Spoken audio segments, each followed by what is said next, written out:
Shalom amigos, qué bueno que se encuentren con Derek Torah en compañía de las enseñanzas maravillosas de nuestros sabios.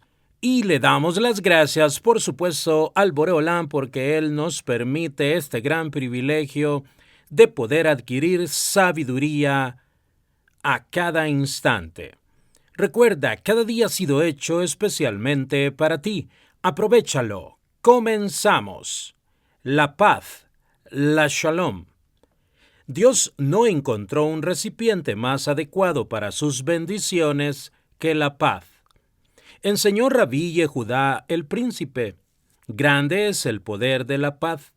Dios deja de considerar los pecados de los idólatras de Israel cuando la paz reina entre ellos, pero si hay antagonismos, se les hace pagar por cada una de sus transgresiones. Mira entonces cuán amada es la paz y cuán aborrecida es la contienda. Bereshit Rabá 38:6.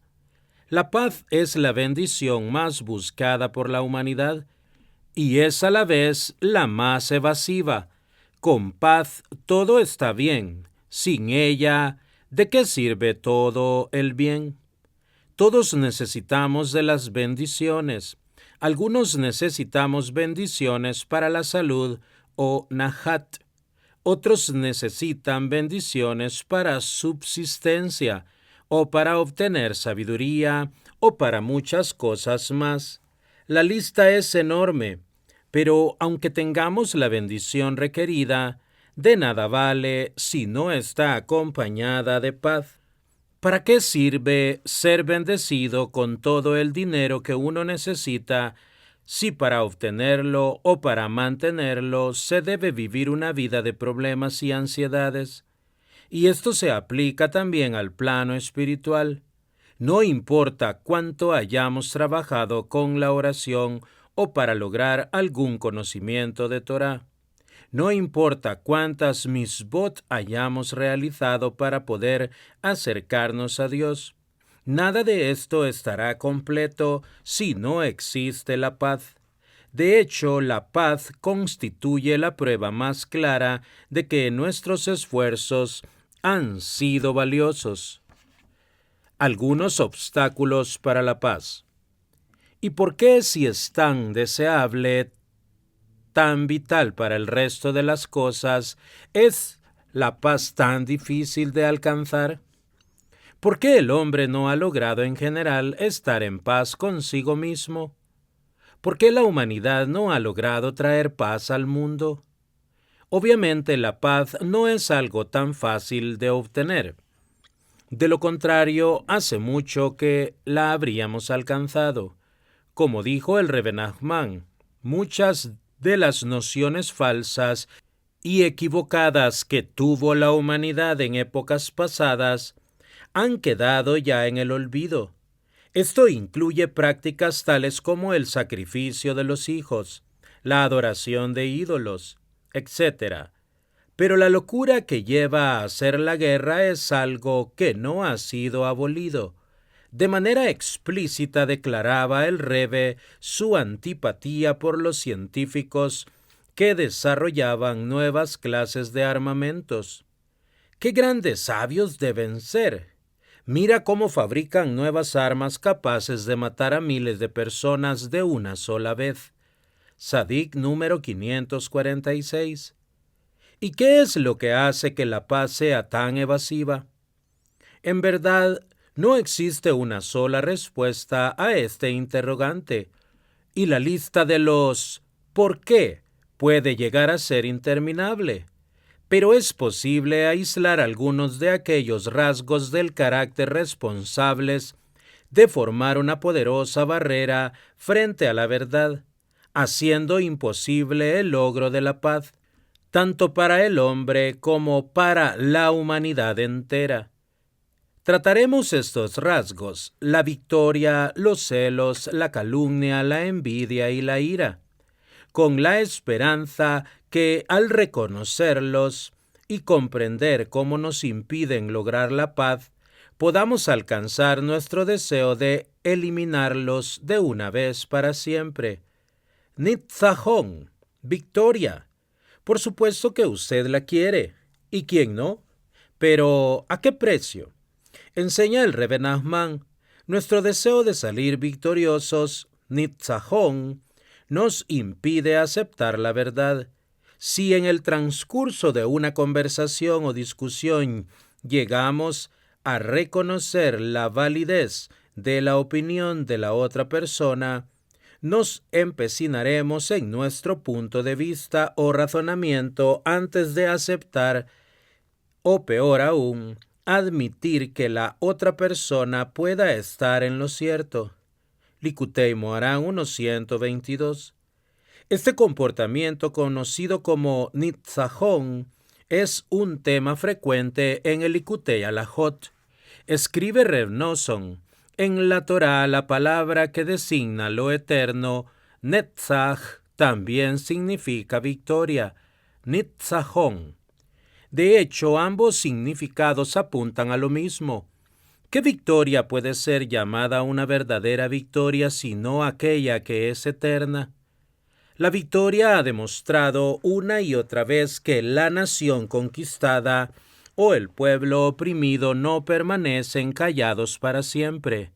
Es posible que le tome años, pero una nueva generación se levantará y tarde o temprano el ciclo del tiempo volverá a girar y el vencedor victorioso, dado que su victoria no fue eterna, permanente o definitiva, se encontrará sufriendo en manos de la víctima.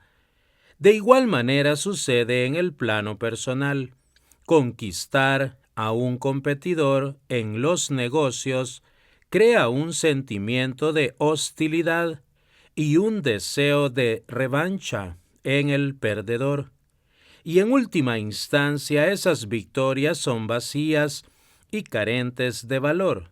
Es posible que por el momento haya alcanzado el objetivo deseado, pero de hecho ello no contribuye en nada a nuestra vida eterna. Por el contrario, continúa Reb Nosson, todo aquello que hagas en pro de tu vida eterna se quedará contigo para siempre. Una misbah realizada es una misbah acreditada. Nadie podrá quitártela. Nunca. Si realizas una segunda misbah, también ella se agregará a tu cuenta.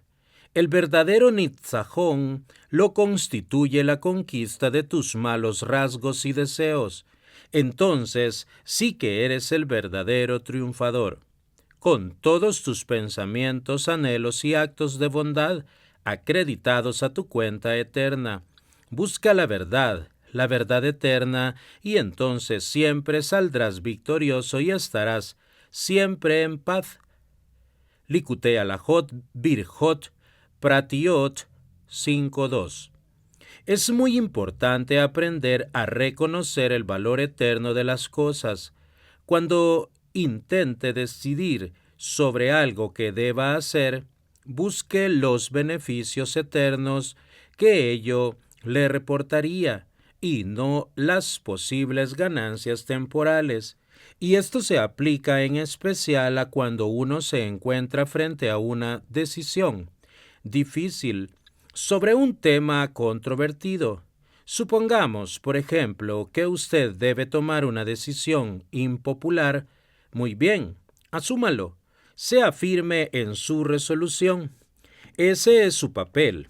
Pero advierte Reb Nosson, antes de debatir el tema con aquellos que disienten con usted, debe asegurarse que ha mirado el asunto desde la perspectiva de la eternidad.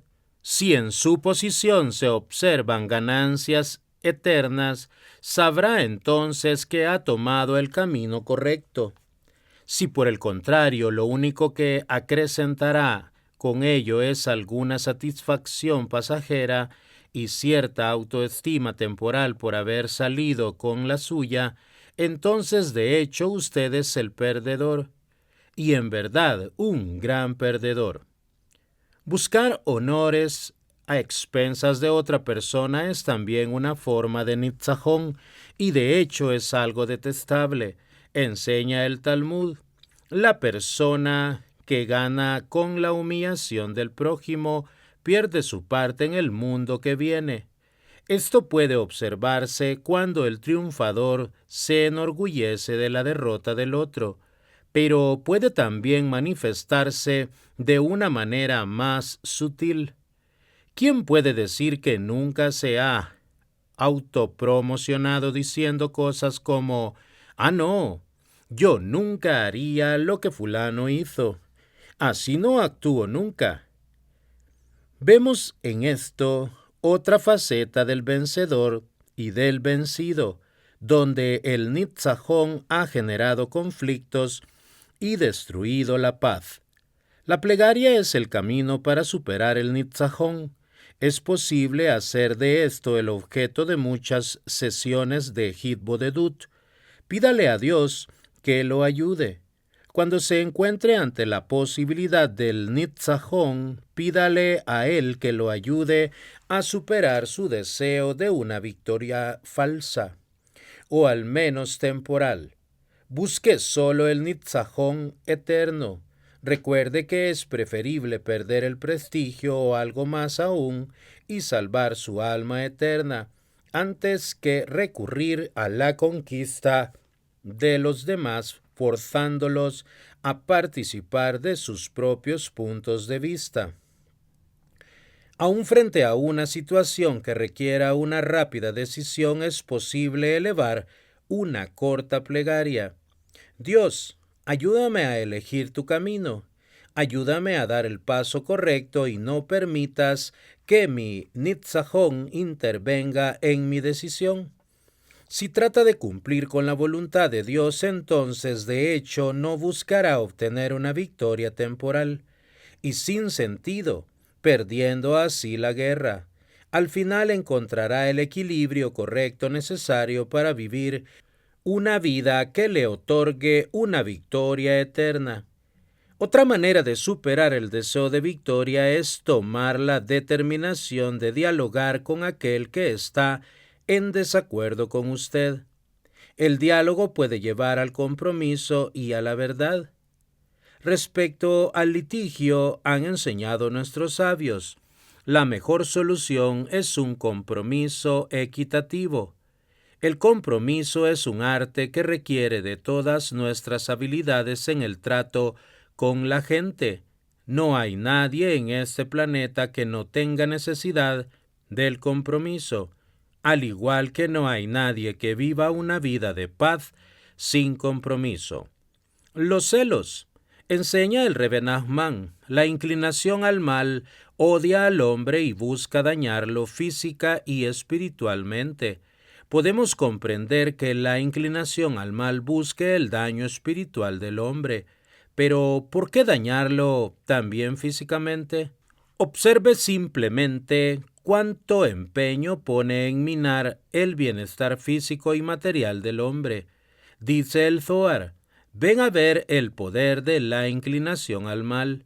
Los animales nacen con un instinto natural de supervivencia, intuyen a sus enemigos y evitan el peligro desde el momento mismo de su nacimiento. Pero no sucede lo mismo con el hombre. Por el contrario, el niño va directo hacia el peligro. Busca situaciones peligrosas y se arroja de lleno a ellas. Esto se debe a que nace con el Yetzer Hará. Zohar 1:179a. Otra manera en que la inclinación al mal logra poner en peligro o destruir nuestro bienestar físico y emocional son las actitudes de celos, siendo uno de los atributos más enquistados en el hombre. Los celos hacen su aparición desde una temprana edad. Desde niños deseamos las cosas que otros poseen. Y como bien sabemos, eso no se detiene allí. Los celos constituyen el más destructivo de los comportamientos humanos, pues siempre nos dejan insatisfechos, sin tranquilidad ni paz. Enseñaron nuestros sabios: a todo el que tenga celos en su corazón, se le pudrirán los huesos. Shabbat 152b. Solemos pensar en el deterioro corporal como una consecuencia natural de la muerte. Lo que no nos damos cuenta es que los celos carcomen el cuerpo de la persona aún antes que el alma lo abandone y el cadáver sea depositado bajo tierra. ¿Cómo puede descansar en paz si Carlos tiene un Mercedes-Benz y él solo un BMW? ¿O si Pedro y su familia salieron de vacaciones 3 veces durante el año? ¿O si su mejor amigo consiguió un empleo de alto rango, un gran shidduch, un premio importante? Los celos de este tipo tienen el poder de destruir a la persona, carcomen su paz mental, su corazón y su salud, embotan sus emociones y, lo que es peor aún, dejan una huella en su alma. ¿Qué paz puede tener en la vida cuando todo su ser se consume en el deseo ardiente con las cosas que no son suyas? Enseñó el Rebbe Nachman que los celos tienen su raíz en el mal de ojo. Casi siempre se confunde al mal ojo con una fuerza mística sobrenatural. Pero a lo que el Rebbe hace referencia es a esa actitud tan común de mirar a nuestros vecinos y amigos con un ojo crítico y negativo. El Talmud lo describe como uno que está mirando siempre la casa del vecino. Baba Batra 2b. En lugar de pensar de manera positiva respecto de nuestros vecinos y amigos y desearles lo mejor, tendemos a envidiar sus bienes y su buena fortuna. Este mal ojo lleva a la calumnia y a otras fuerzas terribles y destructivas que, una vez desencadenadas, destruyen nuestra paz. Y esto es verdad también respecto de las cuestiones espirituales.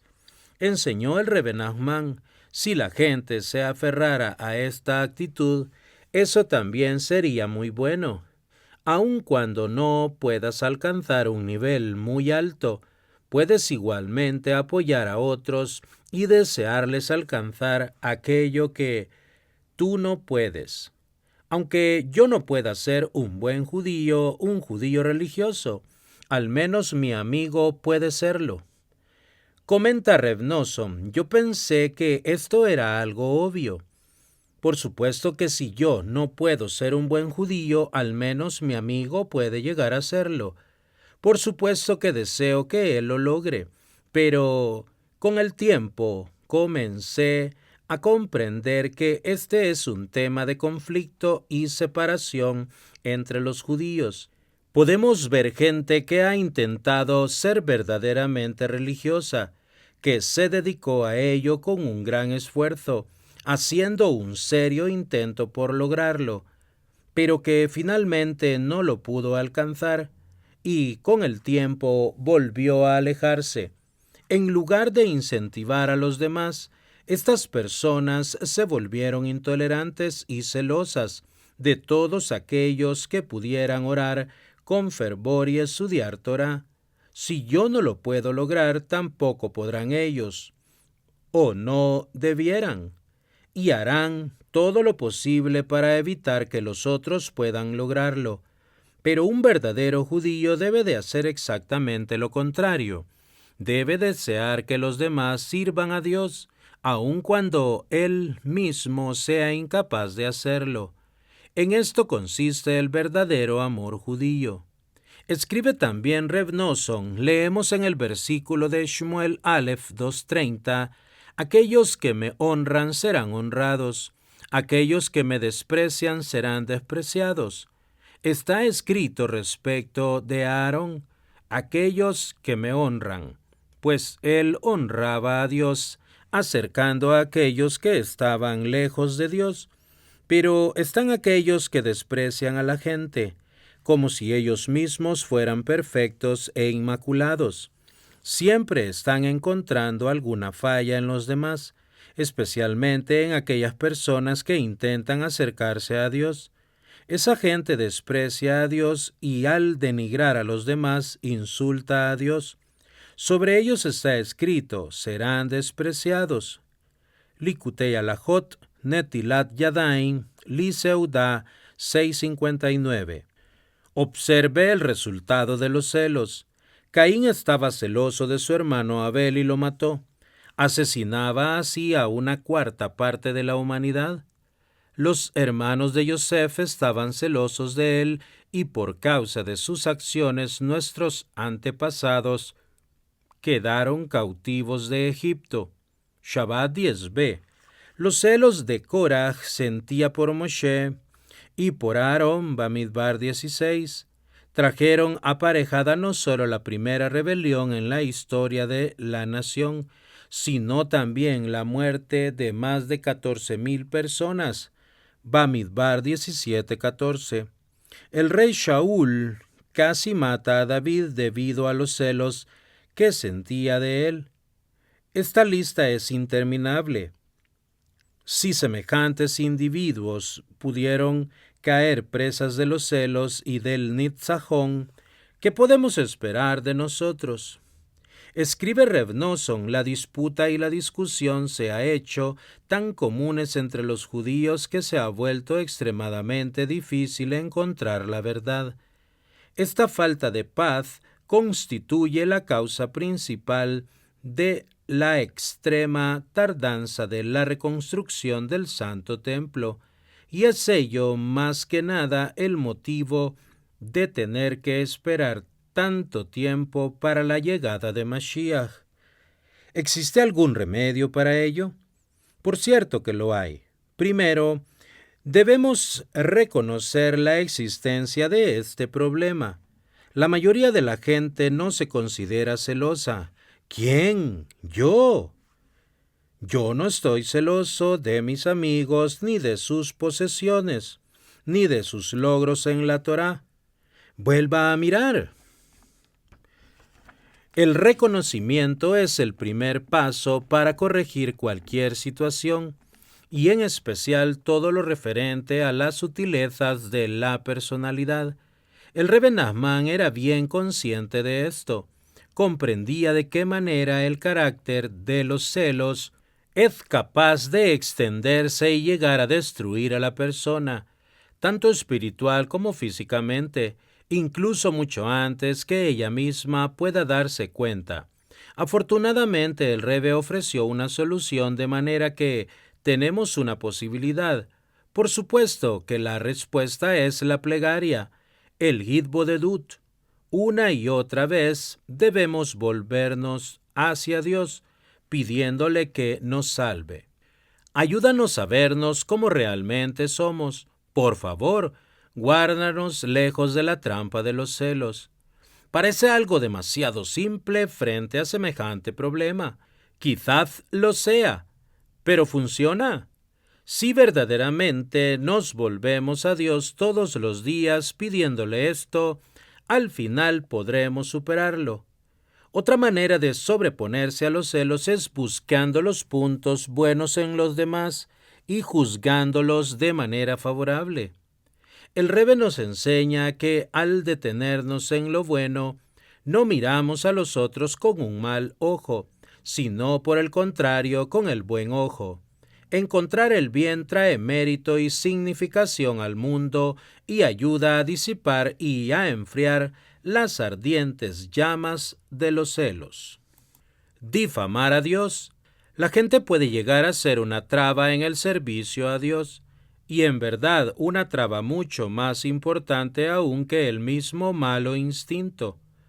Algunas personas suelen difamar a Dios, hablan mal de la Torá y de las misbot, y ocultan así la luz de Dios y del judaísmo.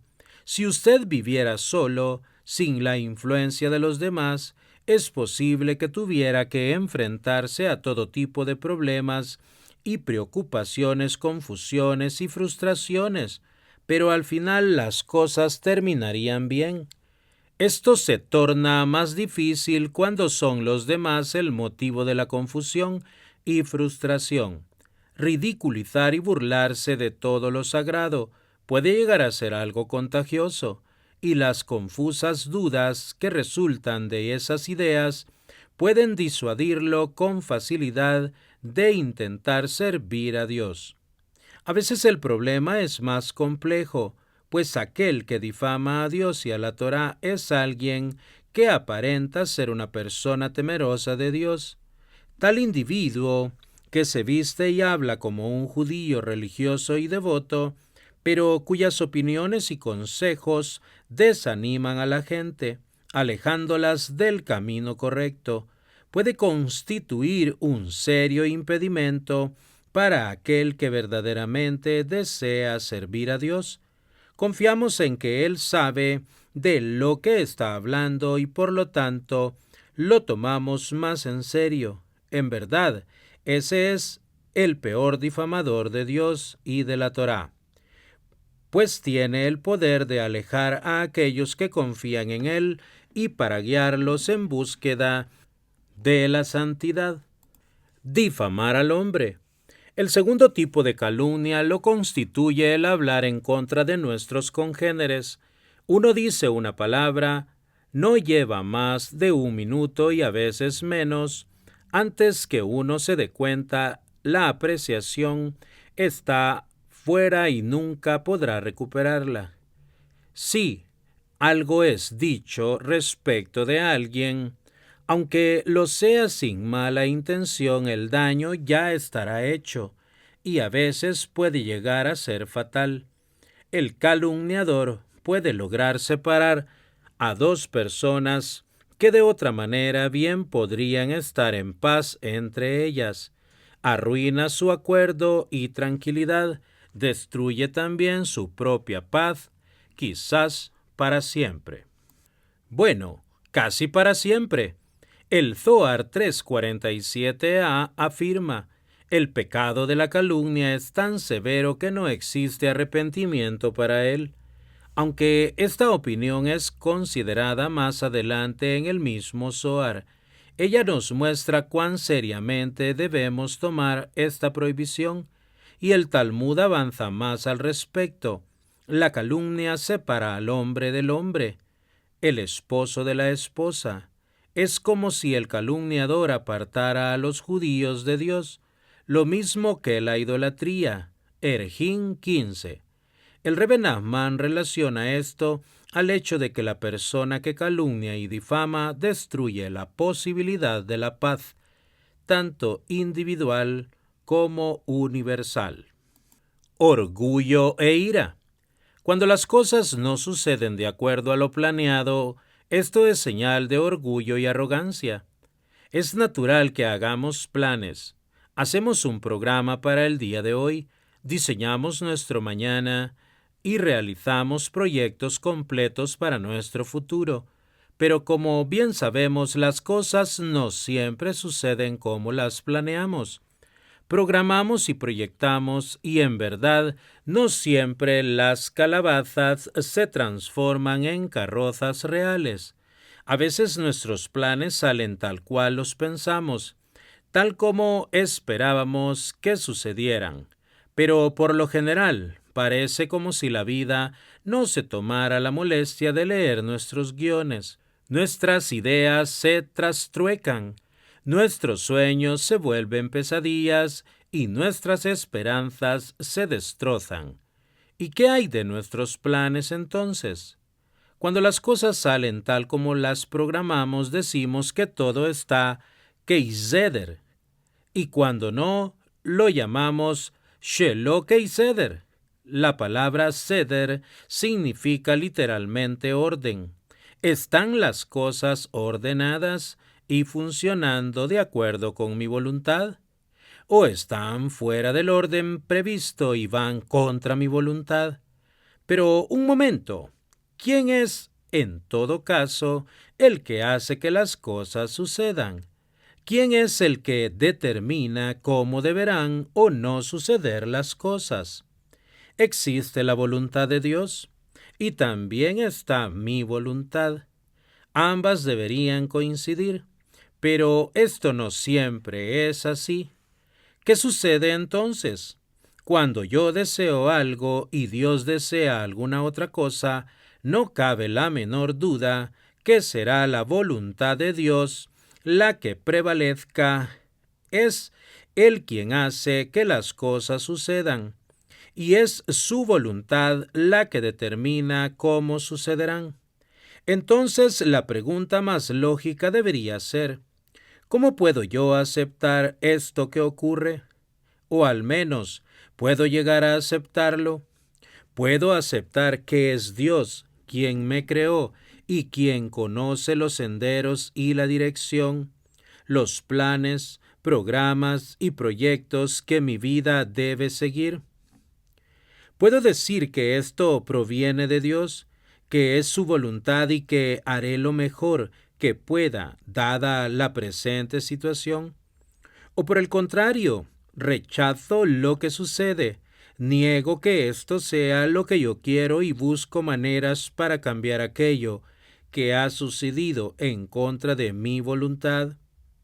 La manera como decida enfrentar lo que suceda cuando mi voluntad y la voluntad de Dios no coincidan perfectamente influirá en cómo viva mi vida. Esto estará íntimamente relacionado con la paz que tenga conmigo mismo y con el mundo. Explica el Rebbe Nachman que nuestra aceptación o nuestro rechazo de la voluntad de Dios están relacionados con el concepto de Ani Enloch, yo gobierno.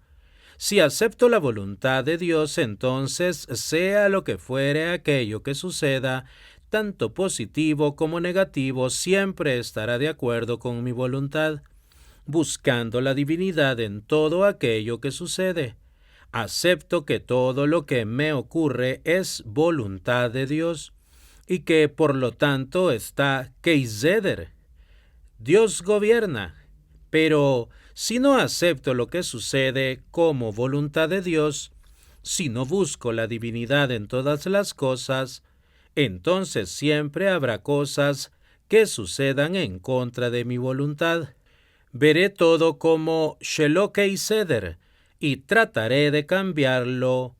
Yo gobierno. El deseo de aquellos que no aceptan la voluntad de Dios, sino que buscan cambiar las cosas, es un epítome de la arrogancia y del orgullo, lo que constituye un cuarto impedimento para el logro de la paz. Cuando la persona es arrogante, Dios se aleja de ella. Como enseñan nuestros sabios, Dios le dice al arrogante: Él y yo no podemos vivir juntos en el mismo mundo. Sotá 5a. En otras palabras, Dios lo abandona a sus propias elucubraciones y deja que resuelva por sí mismo sus propios problemas. ¿Y qué sucede entonces? Muy simple. Su arrogancia lo lleva a la frustración. Su frustración lo arrastra a la ira y la ira destruye la paz. Dos clases de paz. Enseña el Rebbe Nachman, existen dos clases de paz. Esta es la paz interior y la paz de los huesos de uno. Y esta, la paz universal, la paz que prevalece cuando el mundo se ilumina con la gloria de Dios. La paz interior. El Rebbe Nachman nos dice que la paz interior es aquella que uno conoce en los propios huesos. Huesos, en un sentido literal, se refiere al cuerpo. Paz interior implica salud, un equilibrio entre los componentes esenciales de la corporeidad, conocido como los 4 elementos: fuego, aire, agua y tierra. La enfermedad, por otro lado, es un síntoma revelador de un conflicto interno y un desequilibrio. Los ingredientes del cuerpo se hallan en guerra y la enfermedad prevalece. El término cuerpo también se aplica a la salud mental. La falta de paz interior indica la ausencia de paz mental. Los pensamientos y los consejos se encuentran disociados, y las decisiones son inciertas y antagónicas. La mente está en guerra, y prevalece el desasosiego. La paz universal. Toda persona debe decir, el mundo fue creado para mí. Sanedrín 37a. Y dado que el mundo fue creado para mí, nos dice el Rebbe Nachman, yo soy responsable del mundo. Debo buscar siempre la manera de mejorarlo y hacer de él un lugar mejor para vivir. ¿Y qué mejor manera de rectificar al mundo que llenarlo con la bendición que trae bendiciones, con la paz? Es decir, con la paz universal, la paz que prevalece cuando el mundo se haya iluminado con la gloria de Dios. Enseña el Rebbe Nachman, al difundirse la paz, todo el mundo puede ser llevado a servir a Dios de común acuerdo. Cuando los hombres están en paz, pueden dedicarse a dialogar abierta y honestamente. Pueden pensar en conjunto respecto a la finalidad del mundo y sobre todas sus vanidades. Al conversar entre ellos sobre las realidades de la vida, abandonarán sus ilusiones y sus ídolos de plata y aspirarán solamente a Dios y a su Torá. Su único objetivo será servir a Dios y buscar la verdad. Logrando la paz. Ahora que sabemos qué cosas debemos evitar en nuestra búsqueda de la paz y también qué es la paz, nos queda aún una pregunta por responder. ¿Cómo podemos alcanzarla? Torá y plegaria. Enseña el Rebbe Nachman. ¿Cómo podemos estar en paz con las cosas que nos suceden, tanto buenas como malas? Mediante la Torá, que es llamada Shalom. Likutei Moharán 1.33.1. La Torá es llamada paz.